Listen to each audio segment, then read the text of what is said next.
I'm looking for a new build. A lot of the projects we've done in the past have been in a 1 or 2 month time frame. I'm really trying to do something that can expand on the process and go into uncharted territory. I've always got a few projects on hand. Right now I have a 29 Ford Model A Roadster pickup and a 29 Ford two-door sedan. These cars are hugely popular in the last few years because you can go a million different directions with it. You lower this thing, chop the top, big engine, wild paint job, you got a nice vehicle. This Roadster pickup was going to be a bit more of a conservative project. I've got 4 full fenders, hood, grille, and I was hoping to make a removable hardtop roof. It's like a giant go-kart. If you've driven one, you know they're super fun. This one's set up kind of highboy style. I was thinking maybe full fendered, something a little bit more adult looking. For me, I like the crazy stuff, something that's really going to challenge me. So I've got a few hot rod projects, I got a couple other ideas, but I really just want to see what a few of my friends have going on also.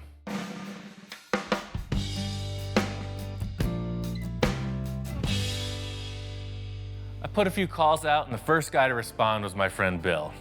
This thing is awesome. Isn't that great? Bill didn't tell me much about it, but he said it had a lot of character.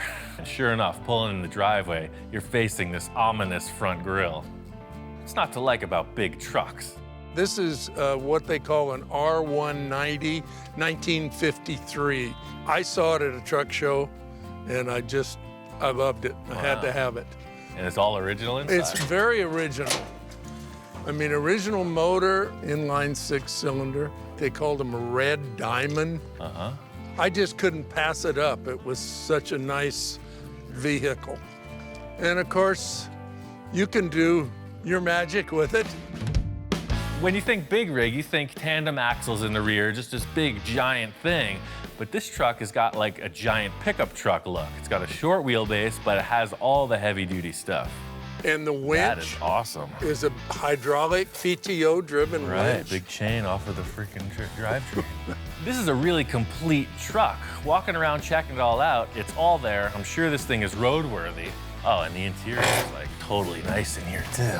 It's not all beat to heck. Somebody took care of this. Fire it up. Yep, it's a runner. Take it for a ride. The whole thing about a big truck like this is you never know how it's gonna drive. So immediately stepping on the clutch, everything's smooth, it shifts really nice. It's got an air horn. I mean, come on, what's not to like about this? This truck is definitely an option. You can tell it's got a lot of potential. Pretty darn nice. I don't know, man. Test drive is kind of the temptation. Well, don't have to worry about this, because you know me, I don't get rid of anything. Unless I I just keep it, unless you raise your hand. Next guy on my list was my friend Jack. He does all the upholstery for me, and unfortunately, he's got the car thing also. He says he's got projects galore. Hey, Jack. Ian, how you doing? I'm ready for a new project. What do you got? Well, I got a few items here. No, I've been I looking got this 65 Rivy. It's been sitting here for a while. Yeah, I love these cars. Jack is one of my clients that is not afraid to do the radical stuff. We proved that with his last project. I knew he had this Riviera. The sky's the limit with these cars. And we put a LS1 in it. Oh, cool. And I rolled the pan on the bottom here. But I was just kind of making it a mild custom. It's got a great line. Especially, I love the rear quarter panels and the way the C-pillars come into them. He says this one's game. He's ready to rock on it, so we'll check it out and see what he's got. And 54 Chevy. Two-door hardtop. Right on. And I also have a Ranchero down there. Oh. 57 Rancheroo. I've got 3 projects. Right. And no, I don't have enough time. So if you want to take one of these and do it, it'd be fine. Well, I've got a lot of ideas for this and that Riviera for sure. My one main wish for this next project is something that I can really spend a lot of time on the fabrication aspect of things and the creative portion of it. Instead of just trying to pick one idea and run with it, I really want to develop something awesome. One of my other clients who got back to me right away was my friend Victor. He was kind of vague. He wasn't telling me what he wanted to do. He said, hey, meet me at this car show and let's talk about a few things.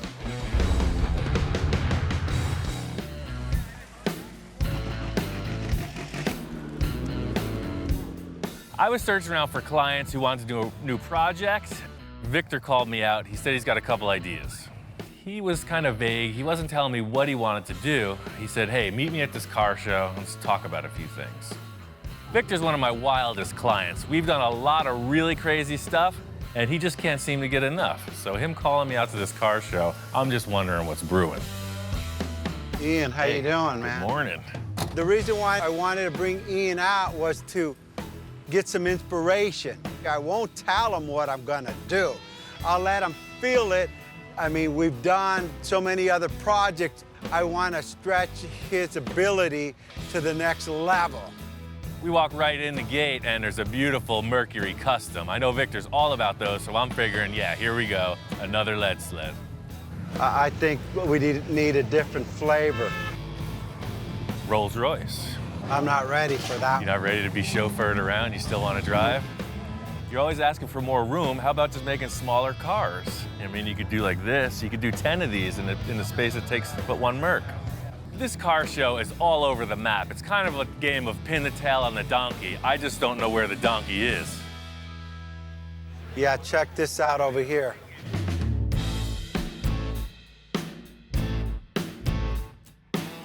These things are crazy, man. I've seen them, but I've never really paid much attention to it. But the more you're pointing them out, it's pretty amazing. Look at the way the fender line, and then you have the huge negative cavity where the air intake is. And as we started talking, everything fell in line. He started to become impressed with all these supercars. Hey, look at these vents. Hey, look at this. Look at the engines. Look at the way they flow. No, now I'm starting to get the idea of what you're talking about. All these styling elements will somehow translate it into that Volkswagen over there. It's perfect. This is what I'm talking about. It's your classic VW. And if you want to do some kind of an awesome styling exercise, the Volkswagen platform is ideal for that. And the engine, I mean, listen to it. It's got that iconic sound. Yeah, no, that is, but I'm out. I'm all on board, and Victor's like, no, that's not what I'm thinking. It's punk rock, man. I'm out. That's my flavor. I want that stealth. Victor always describes himself as that old school lowrider guy, right? He's got the Mercs, he's got a lot of cool 50s, 60s customs. Then he's telling me his wife has got some idea for this stealth vehicle. First of all, my wife said, honey, why don't you build a stealth? And I'm going, stealth, stealth. You know, the stealth bomber? I go, that's interesting. As I start to look at these supercar, Ferrari, Lamborghini, they have such a stance and a look that's just amazing. When they're standing there, it looks like they're going 100 miles an hour. Victor brings me over to the Batmobile, the iconic 60s show car, and he's telling me this wild design, this anything goes mentality is really where we're going with this next project. This car has inspired so many people to do custom build. This is why we're here, because of this man right here. Sure, right? No doubt about it, yeah. And if he could do this, we could do what we want to accomplish also. It's a little relief to come to the Batmobile because I know it's a hand-built, it's a custom-crafted vehicle. We talked about Barrett's, we talked about inspiration, we talked about the fabrication, what it takes to do it. And I said, Ian, anything is possible.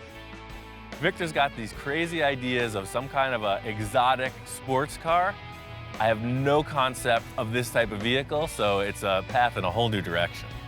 This is the flavor, man. That's something that you were meant to build your entire life, man. That's it. All led up to this. It all led up to the finally arrived. I never want to be stagnant, you know? I'm always looking for the next thing, the next hurdle to jump, and I think Victor's setting it up big.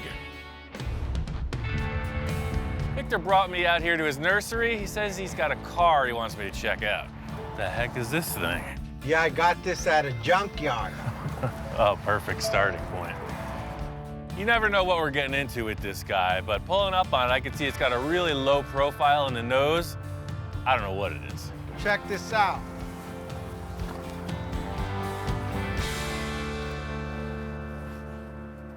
What the heck is this, a Sterling? I don't know nothing. They just delivered it. They were gonna crush this thing. I said, no, no, no.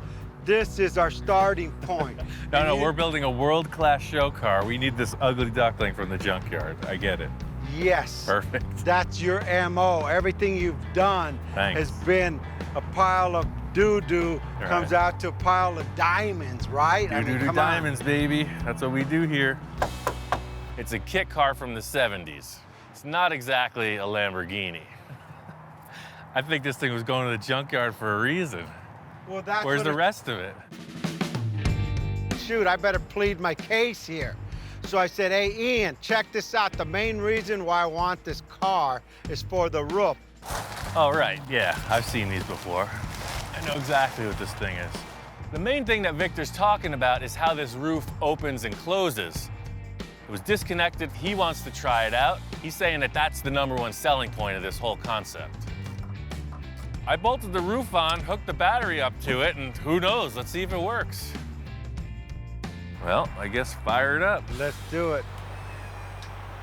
Yeah, huh? Now that's what I'm talking about. Totally works. That's smooth, too. Yeah, baby. That's freaking cool. Yeah, then you get in. This is the coolest, ugliest car I've ever seen. See? Yeah, look at that flavor. I mean, look at that thing. That's cool, man. Supercar. I mean, the rest of it's irrelevant. That's what I wanted. The rest of the car means nothing. As long as we got this part working, we design around that and we got it. He says, don't look at anything else. The roof feature is what we're going with. We're building a whole car around this. Does it run? I don't know. You don't even care, do you? I don't even care. You just want to see these two motors work. I told him, hey, Ian, if you want to get it running, go ahead. I got to go to a job right now, so I'll beat you back at the shop in a couple hours. I have a lot more surprises that I'm going to show this man. Closing the capsule. Watch your head.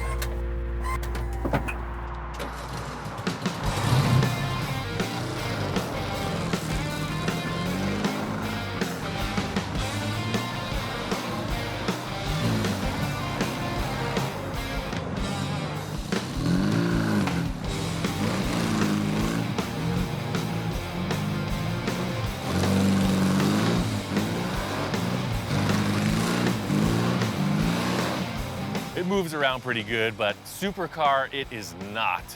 I can't wait to get it back to Victor and see what he's got planned. I'm really not sure where Victor's going with this whole concept, but he's happy with the way the roof functions. You know, I just wanted to get it to his shop and discuss it further, find out what's really happening. Hey, Ian, you beat me back to the shop, Dude, man. I got this thing running. I drove it all the way here. Everything about it works. The roof opens. It's all about just changing the look of this thing. I'm glad to see you got it running, but I'm not really concerned with that. Let me show you what I'm thinking. Remember, I don't want a kit car, and I don't want a Sterling, and I don't want a Volkswagen. I don't like anything in the front end of this thing. Nothing. Me either. We're looking at the front of the car, and he's like, I don't like any of it. We're gonna delete this. He comes around to the back. He says, I don't like any of it. We're gonna delete that. He's looking at the sides. We're gonna get rid of most of this, and we're gonna enhance everything, which is a pretty vague description. I hear you, man. All we gotta do is change everything. Typical story.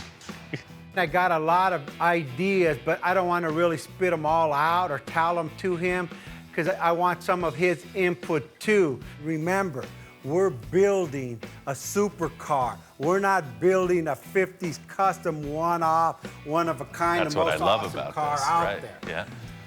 With all the other stuff I considered, that's why I was hooked on your idea at the car show, because, you know, it's kind of like what we're doing with the customs. There's no rules. It's just a different shaped car. I was a bit skeptical when we pulled the cover off of this, being that it's a fiberglass kit car, but, you know, performance vehicles are super strong, super lightweight, and this really is right in that direction. But fiberglass, I know this is sturdy. I mean, is that supercar material? Well, think about it. Everybody who's done these concept cars works with this. Even modern Corvettes are some kind of a composite, and that's why they use these types of materials. True. We haven't built any cars out of fiberglass, and I think it's a really good challenge. It's unlike anything I've ever done. I think it's gonna be cool. And Ian, you know, sometimes I change my mind. You can pretty much upgrade everything on this kit car, but it's never gonna handle like a high-end sports car. As far as sports car goes, you know, you have this VW Beetle, 4-wheel drum brakes, and about 50 horsepower, so it's not really a performer, but it does run darn good. This is kind of a weird thing that they just put this box here, but you get rid of that. I know we can hop this motor up and make it really fast, put a cool custom gas tank, and just open the whole back of the car up, man. Remember, we're building a supercar. Right. If we go to Super Show and we open this hood up and say, look at my motor, they're gonna laugh us to another country. And I'm not leaving this country. Yeah, perfect. This has potential to do whatever we wanna do. It's an open canvas. And Ian keeps talking about, hey, we could do this cam and these headers and dual carburetor on this Volkswagen engine, and I couldn't take it anymore. I said, Ian, no more Volkswagen, it's a supercar, hang on. I pull out my phone and I said, just a moment. You know what, let me make a phone call. Hang on a second.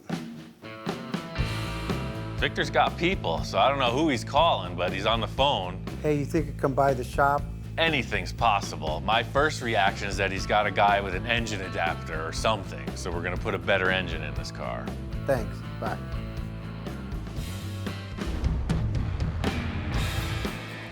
Check this out. Wow.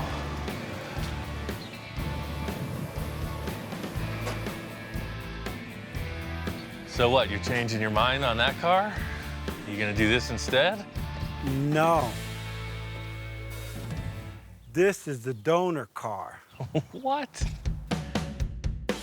I'm walking out and there's a nice Porsche Boxster pulling in. I figure the trunk is full of stuff for this vehicle in the garage. And Victor's like, no man, this is the stuff for the vehicle in the garage. So the whole idea is we're just going to build off of this thing and then create the shapes that mimic that car. I get it, right? No. We're gonna tear this whole thing apart, fender, top, glass, everything comes off. So you want to cut this whole thing apart? Yes. You gonna cut the car apart. I'm gonna watch. I'm committed, even though I'm getting pressure from every end. Even Ian's kind of like, hey, you like crazy? I don't know what to say. You sure? I wanted to start with a good foundation. I mean, we got a new car. It's a 2000 Porsche versus a 1970 Volkswagen falling apart, riggedy-raggedy car. I want to take the best of both cars, Ian. That's pretty crazy, man. You're up in the game once again. Can I drive it around for one night? Can I go on a date? He wants to go on a date. You could have the thing, because you're going to cut it apart. Dinner? Well, it still runs. Wow. I don't get this opportunity often. It's pretty tight in here. It's built for a slightly smaller person. Yeah, I want him to drive it so he could feel what I'm talking about. All right, see you never. I quit. Now he's never gonna want to tear the thing apart. This is a whole new thing for me. I've never driven a car like this. It's like tight, it's super low to the ground. The way it shifts is amazing.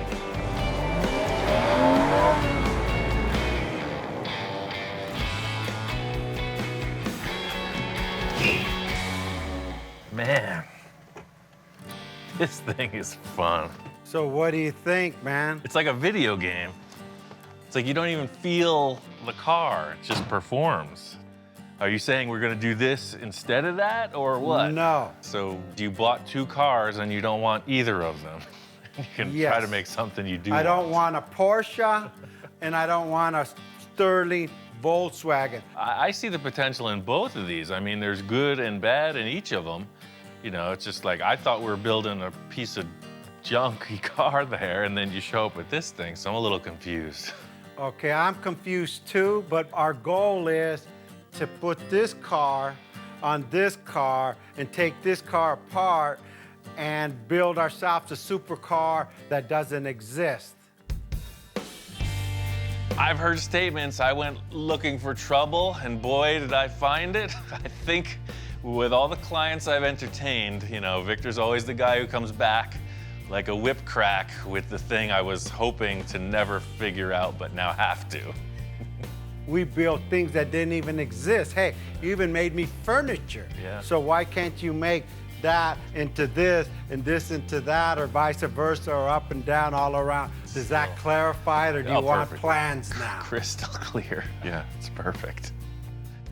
The main thing I'm understanding in Victor's mission statement here is that he wants it to act like a Porsche, have the flavor of some kind of a sterling sports car roof opening thing, and be completely unique and world class and the best thing anyone's ever seen. So it's a pretty short order. I think we should handle this perfectly. I think it's gonna be okay.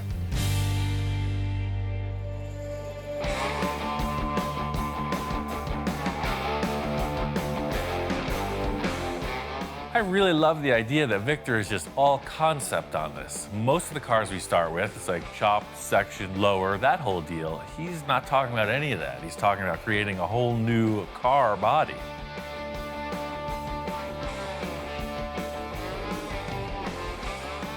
You know, I'm stuck in the 50s concept, mercury cut, chop, bubble, all this. And now, you know, because of my wife, she brought it up. Can you build a stealth car? You guys could build everything out. And you brag that you and Ian can achieve anything. Why don't you build a stealth car? And I said, holy moly, here it goes. I'm both intimidated and excited. This is pretty high-end stuff in my world, and there ain't nothing to it but to do it. We'll figure it out as we go.